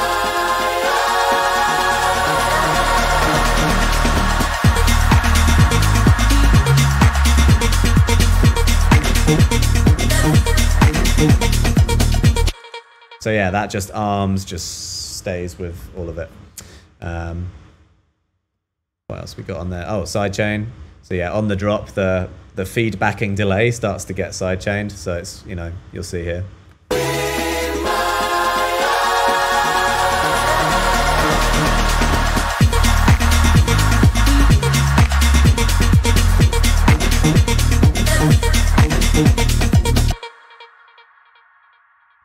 Still going, still going. Yeah, everything's a bit out of sync. Sorry, visuals and audio not aligning. Finally, with these vocals, I am sending them all to a bit of chorus, bit of Logic chorus effect, my favorite. Let me put that back to normal. Group those down. Better. Yeah, sending to Logic chorus just for a bit of extra width.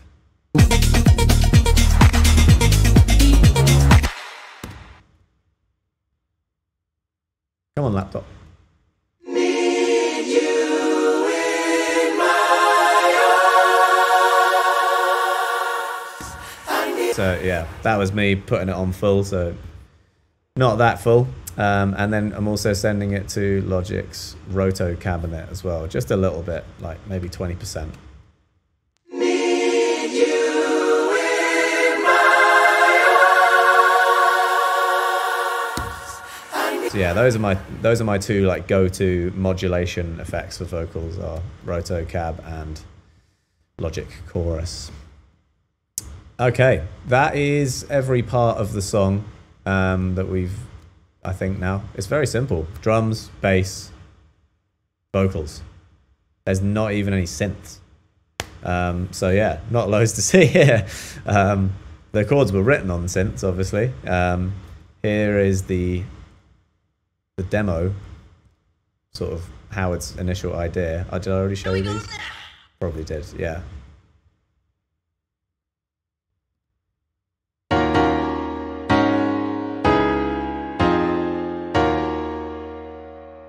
So that's the demo chords. Here you go. I can show you the chords to In My Arms. These are what the harmonies are doing.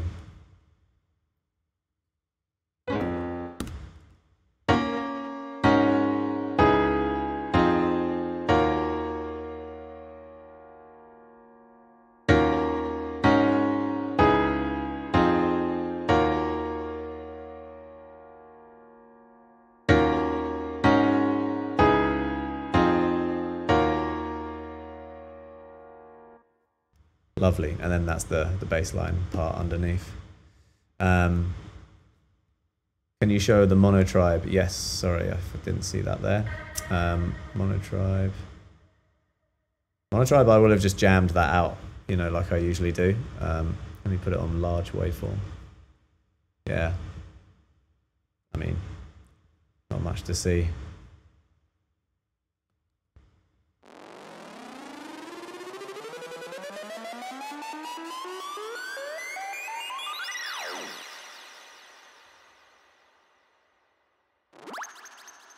I think it's all pretty much one take, you know.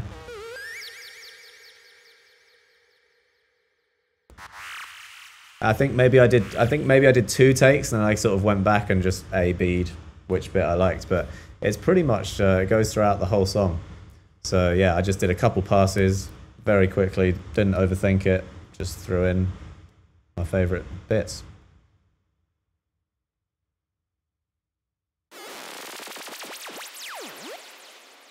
Here's a big one.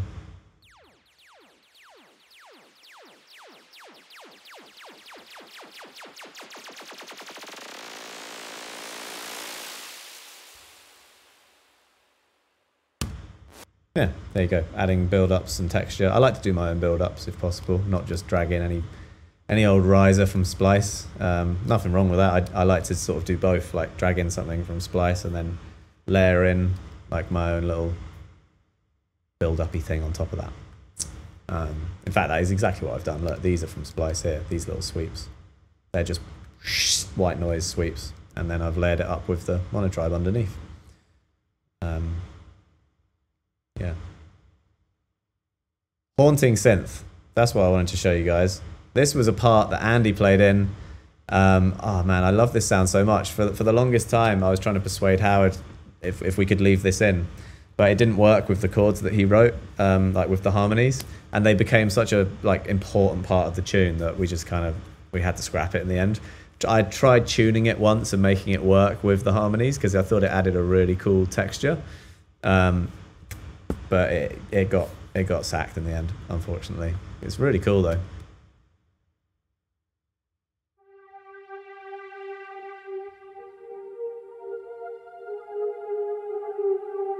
I'll play it with the track. I'll have to mute the harmonies though.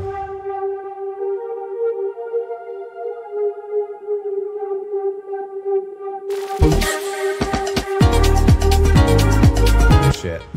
Take those off. Yeah, this is how it went.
It's so sick, man. Yeah, Lee's got it right. It makes it major. But why I like it, though, is because it makes it major, but not happy in any way. It makes it really, like, even more evil and, like, weird and mysterious and haunting, which is, like, you'd expect you'd have to go minor to achieve that. But, it, like, there's something really sneaky and, like, kind of weird about the major. So, yeah, maybe this needs to be the VIP. Maybe I just need to, like, mute the vocals and just have that haunting synth ride through, and this could be a VIP version or something, haunting version, I don't know. But yeah, I was sad to lose that part because texturally it added so much for me. Took it to some like a really dark, weird place, but anyway, it doesn't matter. The vocals really took over in terms of what mattered. Pitch vocal.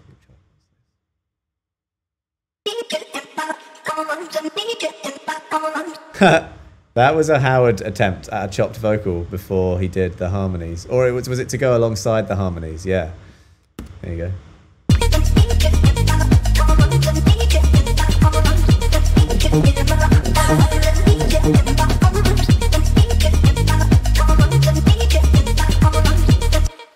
Yeah, cool. I Need You in My Arms, little chop, Todd Edwards style thing.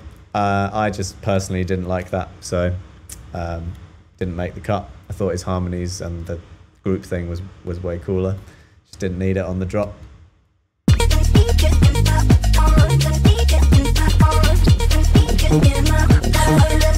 But that is definitely Howard singing. Yeah, it's got pitch correction on there. Let me turn that off. I need you in my arms, I need you in my arms, I need you in my arms, I need you in my arms, I need you in my arms, I need you in my arms, I need you in my arms, I need you in my arms, I need you in my arms, I need you in my arms. Yeah, maybe there's a VIP to be had here. I'll go back in and maybe finish that choppy chop thing and put the haunting synth back in, mute the vocals. It's not a bad shout, you know. It's not a bad shout. I'm always looking for extra special things for the DJ set, so maybe that's one of them. Okay, last but not least is my master bus chain, and then I've already run over loads, which always happens. So let me get on with that. That's not doing anything. We can get rid of that. It's the same thing as always, guys and girls. Nothing new here, except for my MacBook barely making it. We have SSLG bus. Here's what that's doing.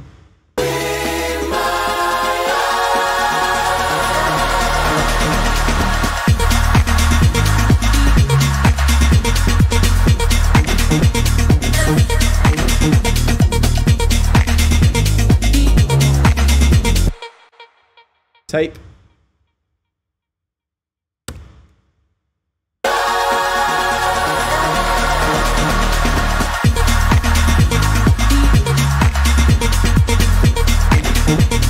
Getting pretty loud now. We got some drama, which is like another multi-band compressor.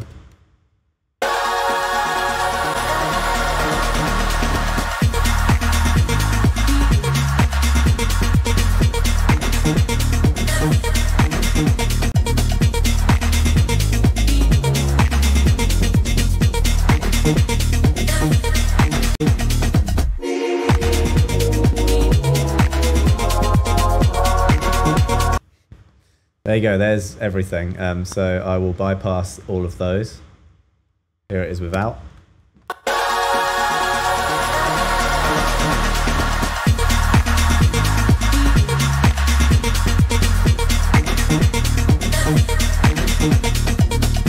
And here's with, and I'll try and toggle between. Oh. Yeah, I might have to play it without Soothe, because Soothe's going to be the culprit here, so I'll take Soothe off. Oh, actually, no, it might not be the culprit. It might be, I've probably got this on linear, very high, yeah. I'll have to just not have the EQ, but on the master EQ, I'm boosting 40 hertz, which is like the fucking really low bassy sub note. I'm just giving that an extra dB. I'm actually boosting like the high mids a little bit by 1 dB and then just backing off the super highs by half a dB. I probably would have sent this for mastering bypassed and just sort of shown that to Stuart as a guide of what I was thinking, like little bass boost, little roll off of the highs, little boost of the mids, and then he would have done it on his fancy gear. But that was what I was thinking, you know, after a few months of listening to it. Well, not months, a few weeks of listening to it. But let me take that off because that is going to be destroying my CPU. Here's the plugins.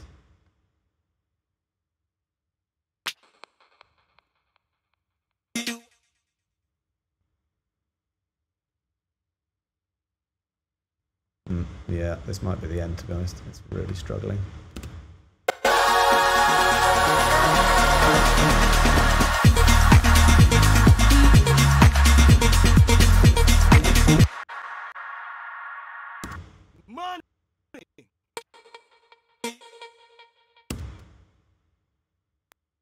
Yeah, I think it's been decided that I can't show you it with all the plugins on, but that's fine. You can just listen to the mastered version. Oh, no, now it's going.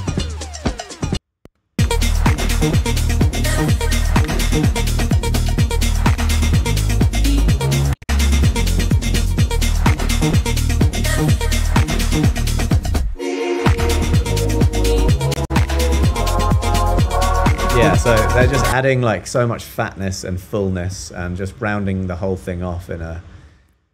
It just sounds like a lot more glued together. They're gluing stuff, you know. For me, without these master plugins, the kick's poking out a bit, the bass line's wobbling around a bit. It's just not quite all together.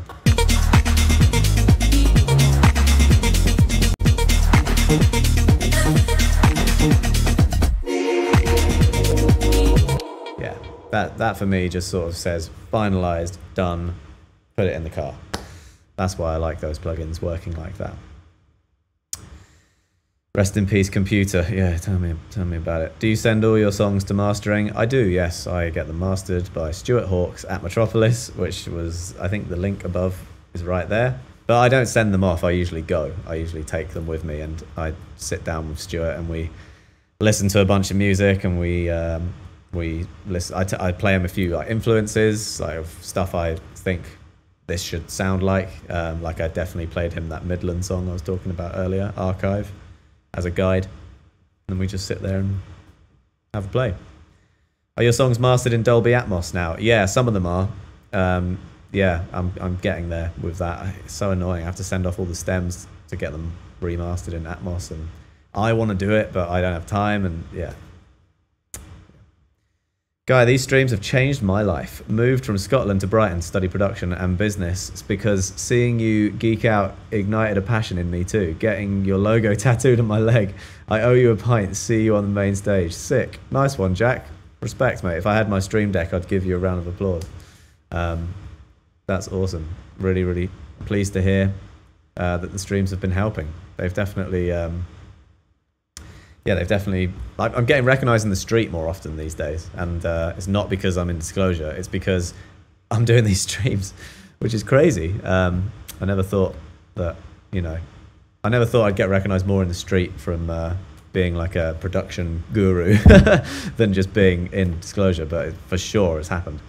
And it's lovely, like people on the street come up to me all the time and just say thanks a lot for doing the streams, and it's great, man. I'm really appreciate it.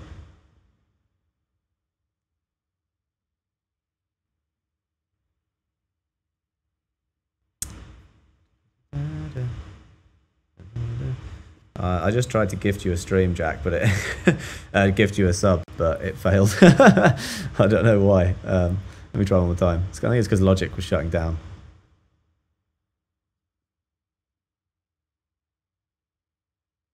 I think I have to like link my PayPal. Let's see if someone gifts you a sub before I can.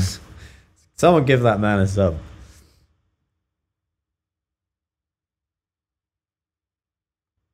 Yes, it's taking ages. I'll get back to you. Someone please give that man a sub. I'll pay you back. All right, I'm going to have to go soon, guys. Let me change back to this screen. Hey. How long... Yeah, a few questions. How long did it take you to make the track? Wrote it in like a very late evening in Essex, the countryside of the UK. So a couple hours for the beat. Me and Andy went back into it maybe like 2 or 3 more times that week, just very quickly listening to it. I structured it on the last session. Then I left it for about 2 months. Howard had it. Howard wrote the vocals when he was in the UK and I was in the US. He sent them over to me. I arranged them in like June, and then he came over to Miami and we kind of did the final mix, or he listened to the final mix and we made a few notes, changed it a couple of times, and then went back to the UK and did the mastering. So all in all, from start to finish, 3 months. But really, I mean, if you want to actually take it on a time basis, a few days, maybe not even days, maybe like added up all the hours together, maybe a day, 24 hours of my life, but stretched over 3 months because you couldn't do that all in one go. Fucking hell, you'd lose all perspective. And in that 3 months, you know, I was really listening to it carefully in the car, on my phone, on my laptop, like just in different scenarios, playing it to friends as well. I even played this tune to the mods of Discord on a private stream to see what they thought of it. So I was really open to ideas with this one. Is your shirt really as soft as it looks? It's not that soft, actually. No, it's just a nice looking shirt. It's just not as soft as it looks. How do you go about mixing so many vocals? I get confused with even half that amount. Well, start small, start with half or even a quarter or just a single vocal and get really good at that.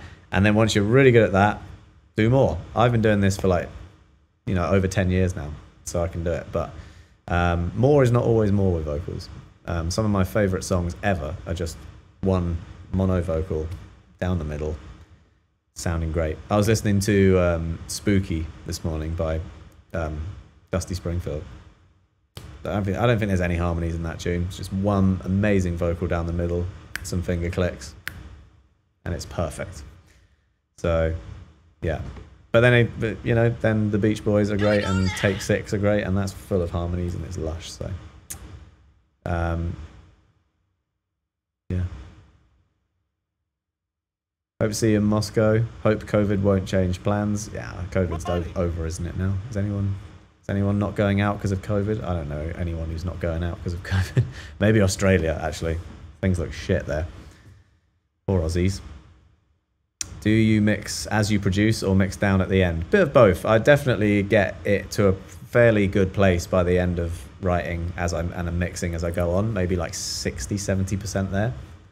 And then I kind of go back and reset and then go from the ground up one more time on a separate save. Like I'll have that demo version saved, save it as a new project and then do a new mix. And if I think it's worse and the demo is better, I've got that one to go back to. Was my high on the radio? Probably, yeah, at some point, somewhere. I don't know where though. Netherlands back in lockdown. Well, fuck me, man.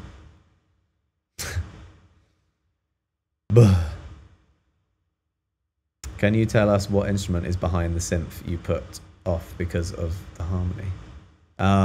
Yeah, it was this really weird, cheap, like blue Yamaha synth that Andy Luxury brought with him. You'd have to tweet him. Tweet at Andy, what synth did you used to use in a band with Guy at school? It was blue and it was Yamaha. He'll tell you what it was. It was terrible and it was buzzing like crazy, but kind of vibes. How do you know when to apply compression to your synth bass and what kind of compressor would you use? I apply it when I want to reduce the dynamic range of the bass line. Sort of the same reason you'd use a compressor for anything. You want to squash the volume peaks and make it more even. And for a synth bass, I would usually use like just a very simple, clean compressor. Maybe an 1176. That's not that clean, actually. It adds quite a lot of harmonics. Yeah, I would use an 1176. That's a good shout. If I'm using bass guitar, my favorite compressor for a bass guitar is a DBX 160. I love that on bass. Yeah. The background noise when the noise gate filter is driving me mad. Sorry, man. Yeah, I'm on my MacBook mic. I can turn it off if you like, but then you just have fan noise on the whole time. Just be going. Psh.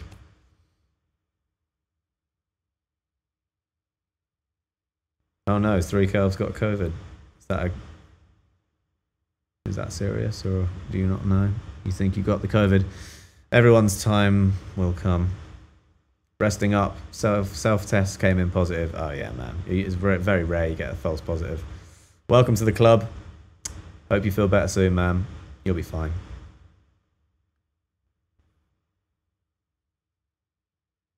I was quite impressed by seeing Mick Jenkins' common features on the album. Would you ever collaborate with more hip-hop artists such as Logic, Kendrick, or J. Cole? I would collaborate with all 3 of those. Yeah, I like all of them, especially Kendrick. Yeah. Are you mates with Eloise, Isaac Waddington, etc., or is that Howard's lot? Well, Eloise is Howard's girlfriend, so I know her like really well, but I don't know Isaac. But yeah, that's kind of his side of stuff. That shirt is dazzling. Thanks, mate. Have I heard the new Silk Sonic album? Yeah, I had a skip through. Yeah, it's cool. I feel like it's just like a sort of let's make a album of Earth, Wind and Fire like tunes because we love the 70s. Cool.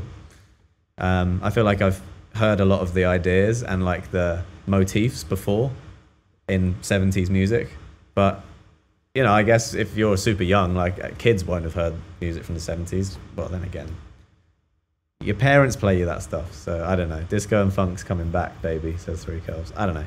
Yeah, for sure it's high quality. I personally just like, I love seeking out songs that have something in them that's like, wow, how was that done? I've never heard that before. That's so fresh. So it's good in a retro ode to disco funk sort of way, but there was nothing in it that was like, holy hell, how was that done? I think they were just sort of making tunes, making stuff sound like their favorite records, which is fine. But yeah, the reason I like electronic music is, for me, most of the forward-thinking new sonic palettes to be had is usually found in, I think, in dance music. I feel like guitar bands have been explored to the fullest now over the last 50 years. And classical music for sure. I mean, that's sounded the same for a long time. So usually, you know, unless there's like a technological revolution, like a new instrument is made, like when the Fender Rhodes was made, or when the electric guitar was made, or even a studio piece of equipment like a tape machine was invented, unless something new is invented, it's pretty rare that you get like a whole new genre. Whereas with electronic music, like new plugins and stuff are being made all the time. And new genres and sounds pop up all the time. That's why I like it. I play my kids disco and they hate it for now. Yeah, I'm pretty sure I hated it when I was a kid too. You know, I liked rock and I liked pop, and yeah, I didn't like disco. But then in my late teens, I absolutely got into it. What's your take on listening to music via spatial audio? Have you tried it? Yeah, I've tried it. Loved it. Thought it was really cool. Loved it. I think it's really sick. I'm not sure if it will become super common like everywhere soon, because you need such a specific setup. Like, you need some serious equipment. It's not like everyone can afford to just have Dolby Atmos in their house yet, you know. But I'm sure that time will come. Same as how like hardly anyone used to have a flat screen TV because they were so expensive, and now they're all quite affordable. Everyone has one. Have you heard of Rixton? No. Sorry, mate. Okay, guys. I think I'm going to go there. There's a few questions still bouncing around, but I've got some shit to do. I think I'm going to go buy some plants. Shouts to Rooted. They sorted me out with some sick house plants this week. See my Instagram story for details. But I need some outdoor plants, so I'm going to go and sort that out. And enjoy this sunshine. Back in LA for a few days, but yes, I am heading. I'm traveling a lot over the next month. So next stream, I'm not entirely sure. Probably within the first 2 weeks of December, I'll do a couple. I'll be back in the UK. So until then, I'll see you in the Discord. Make sure you join the Discord. I hope the breakdown was helpful. And yeah, get well soon, Three Kelvs. If anyone else has COVID, get well soon. Welcome to the club. And yeah, take it easy, everyone. Hope you're all having fun in countries that are open. And you're all listening to some music and staying safe. Oh, there's my mum. Bye, mum. Peace out, everybody. I'll see you next time.